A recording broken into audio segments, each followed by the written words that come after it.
right around that time, around 2003, the Source actually obtained these racist Eminem songs. That might have been a year later, but around that time, within a year or so. Yeah. And they literally put it out a CD attached to the magazine. Yep. And I mean, that was damaging to Eminem. Eminem kind of went into hiding for a while. Like he kind of stopped putting out. He did an XXL cover with us. Was it right around that same time? Yeah, absolutely. Okay, maybe my timeline's a little wrong. Okay. No, his career took a hit. His career took a hit. Yeah, a little bit, but I think he cleaned it up nicely. He did a XXL cover, and at that time continues to deliver great music, so it kind of died down. Yeah. But they tried to do this sort of like scandal to sort of like ruin and destroy his career. But at that point, it got so adversarial that they were literally running articles dissing me, dissing anybody associated with that side. So we had blurred this line where we were becoming part of the story, right? We as the magazine entities were becoming part of the conflict in the story. It got crazy. Well, right around 2004, that's when I started coming by XXL. My man Bonsu, you guys started to cover my mixtapes. First, the Biggie mixtape. Yeah, Bonsu Thompson was my music editor. Yeah, exactly. Mm-hmm. And he first covered the Biggie rap phenomenon, and then he covered the Tupac rap phenomenon. I think he gave it like a really, like mixtape of the year or something like that? I said earlier to Vlad, let's say it on camera. Congratulations, rap phenomenon. Classic mixtape. Thank you. That's where Vlad really hit my radar. About what he was doing, like go listen to it. It's somewhere on YouTube or somewhere, but Rap Phenomenon. It's on YouTube, it's on eBay. It's an amazing mixtape that he did you. at the height of all all these Pac archives and Machiavelli this and bootleg this. Like you kind of really honed in on it and created a great body of work that we appreciated. Well, shout out to Green Lantern and Dirty Harry. Those were the two other collaborators on that. I was just a third of that. Absolutely. But yeah, no, that was a turning point in my career, and having XXL co-sign it, and at the time that was the biggest hip hop publication, period. Was a big thing. We weren't yet in 04. Really 05 we finally took it. Source was still selling more than us. Okay, but still it was a big deal. Absolutely. And shout out to Justo, rest in peace. He gave Rap Phenomenon Mixtape of the Year as well. So you won a Mixtape Award. I won that. Yeah. I won a couple of them. I won Mashup of the Year like a year later for Rock Phenomenon with Rock Raider, rest in peace. Wow. So yeah, no, I was deep in the mixtape game, and that was all I was doing. And going to the XXL and the Source was really part of my regular weekly routine to try to network with media, because I didn't have Vlad TV back then. Yeah, of course. I needed media. Mm-hmm. Shout out to Chuck and All Hip Hop and so forth, and SOHH. They all helped out quite a bit. Yep. Well, XXL continued to get bigger, like you said, became the #1 magazine, the biggest deal in hip hop media.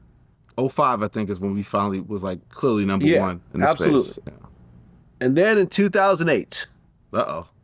Someone's getting fired? You got fired. Same year I launched Vlad TV. Fire this guy? Same year I launched Vlad TV. Wow. Yeah. Your celebration? Yeah, you were on your way out, and I was on my way in. I passed you the torch. Yeah. Vlad, exactly. You got this, baby. I got this. So, were you actually fired? Yes, I was fired. For what? Being dope. No, I got fired. You don't have to have a reason to fire people, Vlad. I didn't have a reason to be fired. It was, in my mind, it was the top of the year, it was January, and I was due another increase. And this is the first year where the hip hop advertising was down. We lost a little bit of money, and we might have lost $1 million or so in the overall books. Like, it's the end of the Sean Johns and the Rockawares. Like, it's the beginning of like that turning point where our advertising base has shifted. And I thought they felt like, you know what? If we clip the big guy and his salary, it looks a lot even. I think they was ready to get it out of my hands. I was very much in control for a long time. I think they wanted to pass it off to Vanessa. They wanted to regain control of their magazine. I always say, star players and organizations eventually always fall out. How could Tom Brady ever lead the Patriots? How could Brett Favre ever lead Green Bay? It's like, it happens time and time again. So I think there was a certain like tension, resentment, and growing apart that was going on. But yeah, it was just brought to me that day that I was going to be terminated. And I was shocked, and they made me some sort of like severance offer, and I laughed at that. And I left the office, and I walked to my lawyer, who wasn't even like a real lawyer. He was like a realtor lawyer. He wasn't even like a criminal lawyer or like a work defamation work lawyer. But I was like, he's got to find me another lawyer in that field, and we did that, and I got whatever my severance was. But yeah, it was definitely shocking. It was big on. I remember my favorite memory is that, as you said back then, all we had was like All Hip Hop and SOHH.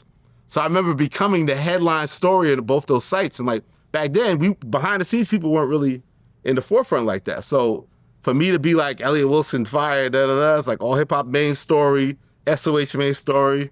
I'm at home drinking some red wine, just drunk and shit, watching this shit. It was just like, wow, like I got to figure out my life. What's going to be next? Vanessa ended up taking over. Well, not at first. I think they gave it to Daechuan, and then Vanessa took over after that. Oh, yeah, that's my man. Shout out Daechuan Thomas, yeah. Love Daechuan. Yeah, he's at Vibe, I think, now. No, he's actually doing more. He left Vibe. He's doing stuff with Dick Clark. He's doing a lot more stuff in television production, era of stuff like that. Yeah. So Vanessa Satten never liked me. That's that white on white crime again. That's that white on white crime. We gotta stop this white on white crime, man. It's a real problem we have in hip hop. Absolutely ridiculous.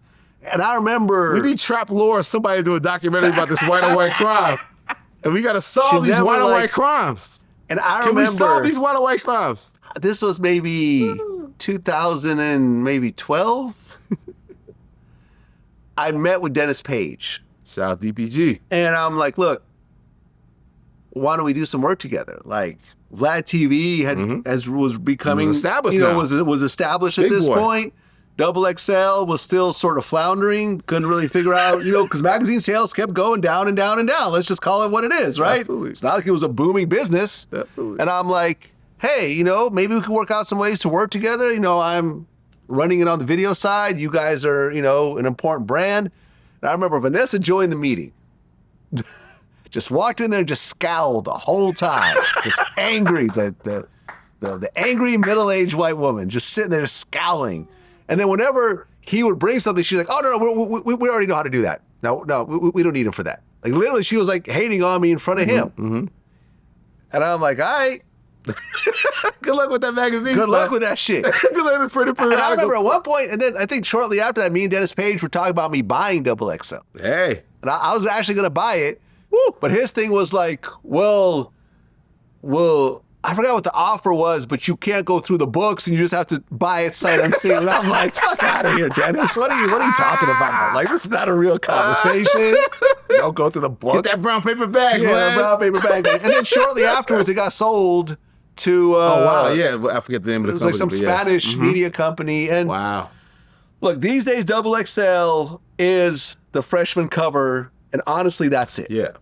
Outside the freshman cover, XXL. Notice how Vanessa's not on the media power list. You know the origin of the freshman cover? Was it you? Yeah, absolutely. Nice. Because what it was it basically, the sad part is that nobody's good enough to be on the cover by themselves. So let's pick 10 people or 5 people, whatever. It's like, these could be the stars of tomorrow or the people that could make it. So it was a year where it was like Saigon and Papoose and Joel Ortiz, Crooked Eye, Plies, like those were the guys. Lupe is probably the biggest. And we did a cover of like all these guys. And I said, hip hop's leaders in the new school. And, we did that back at the Source back in the day too. So I was like, oh, okay. The original idea that came across. So it was like, but the problem was it didn't sell. It was terrible. It didn't sell well at all. It bricked on the newsstand. So I always tell people, it's like, I had to put magazines that sold. Like a lot of people could do cool covers. Like, hey, here's a cover of, the clips in there hanging up upside down, but it didn't sell. Like I had to sell magazines. So that bricked. And then a year later, I didn't do it again. I didn't repeat it because it didn't do well. And then a year after that, when Daechuan took over, Daechuan took it, rebranded it Freshman very brilliantly, and looked at the blog era artists like the Wale's and the Kid Cudis and rebranded it. So it was such a great idea. He took it, rebranded it, and it became now the most. So post my era, that's probably the only successful thing that they did, that existed. But at least my DNA was in it in a certain sense. Nice. But, yeah. I mean, I'm surprised XXL is still around. Honestly. Yeah. I don't know how they keep the lights on. Respect to that, though. I appreciate that they're still around. It is what it is. It is what it is. Yeah. But really, any magazine, how does any magazine keep its lights on anymore? Well, they can't come out monthly anymore. The old formula. So back then, like to juxtapose it, right? For Elliott to be successful, I had to deliver that magazine 10 to 12 times a year. And Dennis was like, maybe this guy can do it. And I proved that I could. Now it's like, it's going to be a brand itself, but then it's probably going to come out quarterly, like 4 times a year. Yeah. Maybe bi-monthly, 6 times a year. So it's more about what you could do as a brand, I guess, outside of it. I guess with your website or I guess with your business deals that you have outside of it and the established brand name that it is. But yeah, I don't know what it looks like, but it's still out there. Well, then you launch Rap Radar, and Paul Rosenberg, who's Eminem's partner, Yeah. he is a partner in that. My partner in it, yeah. Yeah, So what so happened he- was I get fired from XXL, trying to figure out my life, and then Paul, I go to dinner with Paul, and Paul's idea was, it was Paul's idea to do Rap Radar, more so than even me. Paul was like, at the time there were two entities making noise, Perez Hilton, which was like before TMZ Yeah. in terms of your gossip, and Ariana Huffington with the Huffington Post. And Yeah. this is like classy writing and intelligent opinions. And he saw me as a hybrid of both, in that Elliott Wilson wrote these crazy editorials in XXL. Your voice is missing. Let's do a website, some sort of platform where you can get your voice out and document this culture. So I credit Paul a lot. He made me believe at a time where, I'm going through my anxiety, depression type shit of getting fired at a big stage. And he believed in that, and we came up with the name Rap Radar. And we were off and running. Hired B-Dot, Brian Miller, and we just started hitting the ground and just trying to compete in that blog era where there were the Now Rights and the Two Dope Boys and all these sort of, blogs that were way ahead of us at the time. But I felt like we're going to bring a certain like journalism or certain polish to what we do and really compete. Yeah, I mean, Vlad TV launched around that time also. We launched in 2008, and then the website, I think, launched in 2009. I mean, we recently shut down the news part of the website after like 16 years. Wow. Because there just wasn't that much money left in it. Everyone's getting their news off of Instagram. Yeah. No one's going back to the websites and everything else like that. Yep. And I feel like Rap Radar, the website, never really took off. Is that fair? I wouldn't say we took off in what sense. I think we disrupted the system. I think our brand. Right. No, but I'm saying bigger. the rapradar.com news site never really got huge. No. Here's the thing, my whole career. When I was at XXL, I was about numbers. Like, it's got to be the biggest thing. But when I got to the internet, I was like, I'm not doing it about numbers. Like, I'm not going to focus that way. So I don't think we were like the biggest, but I still think we were the best. And that's different. Okay. Like, we're in an age now where like everything's about, it has to have the biggest numbers. But like, I don't think my career has been that these last couple of years, this last decade or so. It's like, I've done the quality of the work itself. So I think we impacted the game that our brand name became the sustainable thing. And then it leads to the podcast, which then we're now and that's what I'm saying. I think the podcast became... the podcast eclipsed it. That's what I'm saying. Yes, absolutely. That's all I'm saying. I'm not trying to diss the website, but I'm it's saying fine. that when you look at it, the podcast is what became the big entity, and the website kind of fell by the wayside. That's all I'm saying. The same thing with Vlad TV. The YouTube channel is what it's known for. Yes, people knew about the VladTV.com news site, but over time, it's not really what we became big for. Absolutely. Now, in 2013, you were there when J. Cole and Diddy had a fight? I didn't see the fight, but I was at that party. I always talk about that's like one of my favorite industry parties I've ever been at. So, yeah, it was just this like insane, like off the record, last minute post VMA party that I didn't know about, and I go there and I see Russell and Hove and B and Diddy and Cassie, and I'm like, oh shit. And because I'm cool with Hove, I could be in that section. And then I see Macklemore. This is the height of Macklemore. So I go to the side of the room to kick it with my guy Macklemore, and that's when all hell broke loose. By the time I come back, I see Kendrick there. He's got his NY hat from 40 Ounce Van, and everybody's laughing and having a good time. And I'm just like, well, who had a fight? Like, what was it? I see broken glass. Like, what happened? And that's, again, it was the night of the little dust up between Puffy and Cole. But then I try to leave that party. Drake comes with his crew, then Rihanna comes, and I'm caught in that. And then I end up ending the night talking to Justin Timberlake, and he's gassing me up, telling me he's going to give me an interview, and it never happened. But he was incredibly charming. It happens to the best of us. You know how many interviews have been promised that have never come through? Hundreds.